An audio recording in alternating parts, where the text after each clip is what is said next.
Prime Minister Narendra Modi will interact and address the contingent of Indian athletes who participated in the Asian Games 2022 in New Delhi today.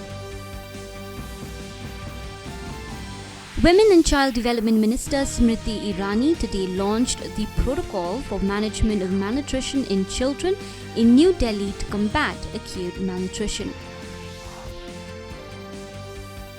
Israel has claimed that it has re-established control over the Gaza border 3 days after Hamas terrorists broke through the barriers.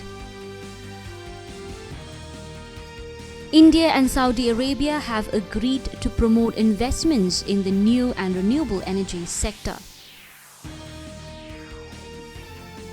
Raksha Mantri Rajnath Singh held talks with his Italian counterpart Guido Grossetto in Rome yesterday on the first day of his official visit to Italy.